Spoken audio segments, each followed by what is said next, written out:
यादव के अगर दिमाग में यह है कि हम पूर्णिया जीत गए और हम बिहार के बहुत बड़े लीडर हो गए, तो इस घमंड को पप्पू यादव त्याग दे। आरजेडी से कहां चूक रह गई जो पूर्णिया की सीट हाथ से निकल गई। कि इससे पहले 3 बार वह हार भी चुके हैं, तो ऐसा बात नहीं है कि लगातार वह जीतिए रहे हैं तो बड़ा विश्व रिकॉर्ड बन गया है। तेजस्वी यादव का जो जलवा था विधानसभा चुनाव में दिखेगा या नहीं, या फिर से बस भीड़ उमड़ेगी, समर्थन मिलेगा और वोट कम होगा, ऐसा होने वाला है क्या? नमस्कार, स्वागत है आपका देशवा न्यूज में और मैं हूं आपके साथ राजनंदनी।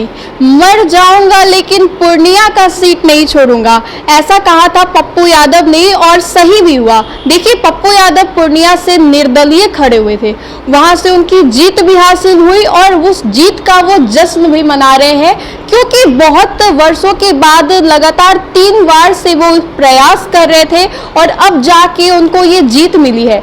तो इस बात पे हमारे साथ बातचीत के लिए आरजेडी के विधायक राम वृक्ष सदा जी है। सर, क्या कुछ कहना चाहेंगे पप्पू यादव की जीत पे? और उन्होंने ये भी बोला कि अगर तेजस्वी यादव में घमंड नहीं होता तो 25 सीटें जो थी शायद और इंडी गठबंधन को मिलती।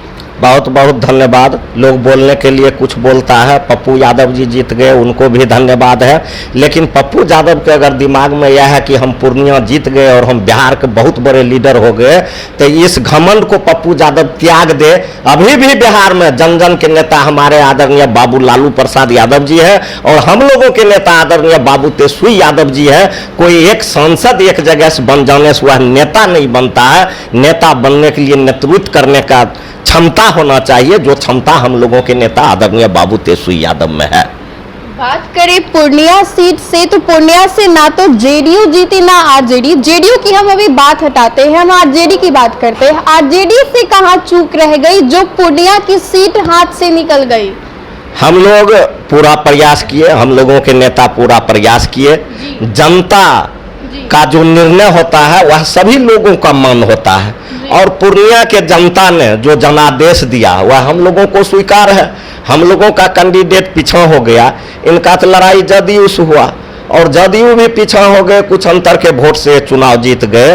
चुनाव जीत गए तो ये जनता मालिक का आशीर्वाद है, पप्पू यादव ने जीत गए, पूर्णिया के जनता ने उनको आशीर्वाद दिया और वह जीत गए। और पप्पू यादव को यह भी ख्याल होना चाहिए कि इससे पहले 3 बार वह हार भी चुके हैं, तो ऐसा बात नहीं है कि लगातार वह जीतिए रहे हैं तो बड़ा विश्व रिकॉर्ड बन गया है, यह बात भी नहीं है। लगातार 3 बार हारे हैं और पूर्णिया के जनता ने देखा कि नहीं, 3 बार से यह लगातार हार रहा है। पूर्णिया के जनता को इनके प्रति आए है और दया आ गया, जिनके कारण इनको सांसद बना दिया गया।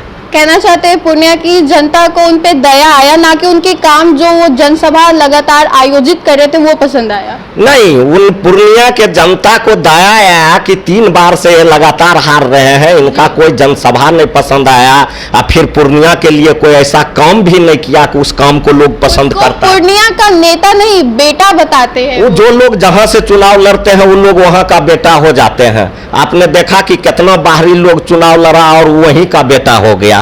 तो यह कहने का बात है, जो लोग जहां से चुनाव लड़ते हैं जनता मालिक को दिग्भ्रमित करने के लिए कहते हैं कि हम उस क्षेत्र के बेटा हैं।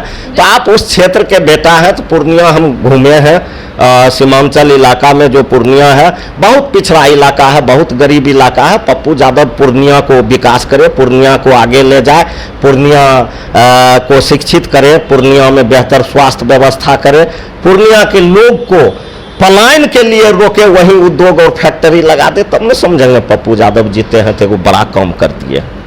लोकसभा चुनाव के दौरान तेजस्वी यादव काफी जनसभा आयोजित किए, भीड़ भी उमड़ी थी और लगातार कहीं ना कहीं देखा गया तो लोगों का समर्थन भी उन्हें मिला था। लेकिन जब रिजल्ट आया, बारी आई, जितनी वोट्स आए थे उसके हिसाब से उतना वोट मिला नहीं। कहाँ चूक रह गई थी? उसमें कहीं कोई चूक नहीं है। हम लोग 0 थे, राष्ट्रीय जनता दल एक भी सीट नहीं जीता था।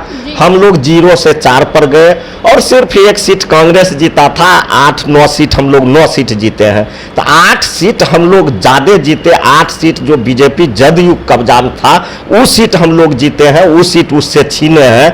और जो हम लोगों के नेता का सवाल है, हम लोगों के नेता में नेतृत्व करने की क्षमता है आदरणीय बाबू तेजस्वी यादव में, और उसके नेतृत्व को देखकर उनके बिहार में जो 17 साल बनाम 17 महीना में जो काम हुआ वह देखकर युवा वर्ग उनके साथ हुआ।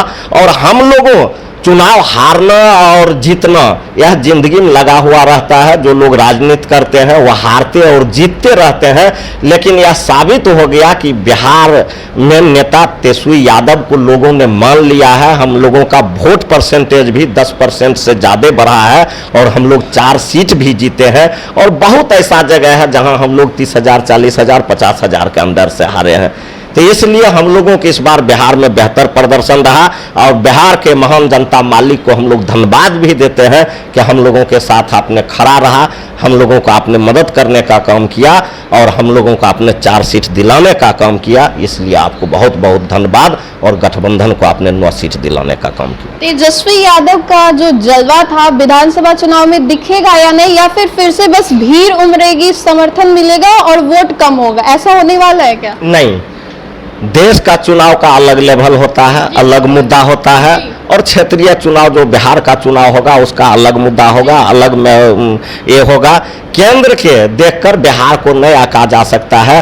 और अभी भी आप सर्वे करा लीजिए, आप पत्रकार हैं, हम लोग भी घूमे हैं, हर जगह लोग एक ही बात बोलता है कि लोकसभा में खैर कोई बात नहीं है, लेकिन विधानसभा में तेजस्वी यादव को हम लोग मुख्यमंत्री बनाएंगे। तमाम वर्ग, तमाम जाति के लोग बोलता है।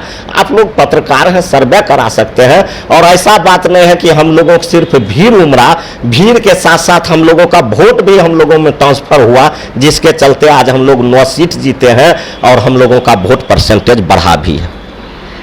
किंग मेकर राजनीति में जिन्हें कहा जाता है नीतीश कुमार, बीते दिन संसदीय दल की बैठक में नीतीश कुमार गए थे। प्रधानमंत्री को संबोधित करते हुए उन्होंने ऐसा कहा, बिहार और देश का कल्याण करेंगे, जो कुछ भी बच गया है उसे वो पूर्ण करेंगे, पूरा करेंगे।